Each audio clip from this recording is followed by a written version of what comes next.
que nous ouvrons sans plus tarder avec les nouvelles en Guinée. Et pour cela, nous rejoignons tout de suite notre correspondant Tierno Ibrahima Baldetou qui est sur place. Bonsoir Tierno, pouvez-vous nous décrire la situation sur place? Où vous trouvez-vous actuellement?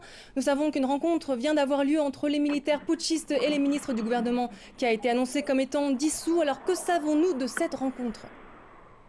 Oui, évidemment, nous sommes actuellement ici au Palais du Peuple de Conakry, où il a eu lieu tout à l'heure cette rencontre décisive entre le chef de la junte militaire, le colonel Mamadi Doumbouya, et les anciens membres du gouvernement et anciens présidents des institutions de la République. Il faut dire d'abord qu'ils étaient tous présents, commencer par le Premier ministre Dr Ibrahima Kassory Fofana, le président de l'Assemblée nationale, honorable Damaro Camara.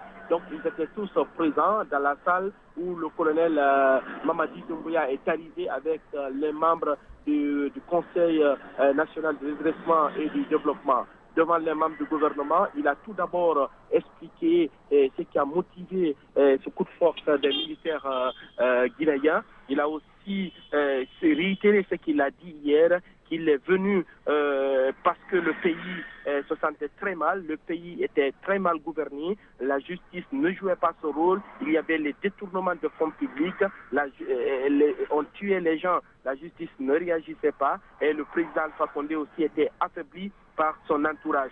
Donc voilà ce qu'il a expliqué à ces gens et il les a accusés, et je vais parler des ministres et les autres, il les a accusés d'être responsables de tout ce qui s'est passé dans la gouvernance du président Alpha Condé. Donc parlant des décisions imminentes qu'il a prises, d'abord il a décidé de saisir tous les véhicules de fonction des ministres et des présidents des institutions de la République.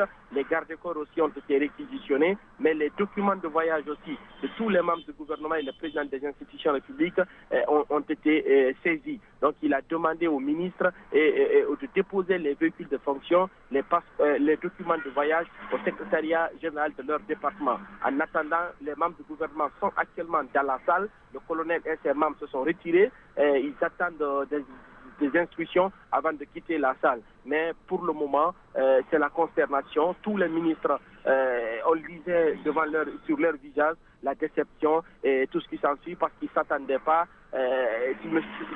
Quelqu'un me confiait tout à l'heure, un membre du gouvernement me confiait tout à l'heure qu'il était aussi dans l'ancien gouvernement lorsque le général Lansana Conté est décédé. Vous savez, la junte militaire qui était là, dirigée par le capitaine Dadis aussi, avait appelé les membres du gouvernement le lendemain même de la prise de pouvoir. C'était le même discours dit qu'il lui il est habitué, mais il ne s'attendait pas qu'on les demande de déposer les véhicules et aussi confisquer les documents de voyage. Mais de toute façon, lui, son ministre conclut en disant c'est la vie et c'est ce qui arrive aussi quand un régime tombe, qu'il accepte. Donc voilà ce qui se passe actuellement ici au Palais du Peuple. Merci beaucoup Tierno et nous ne manquerons pas de revenir vers vous pour en savoir plus sur les développements vis-à-vis de la situation sur place.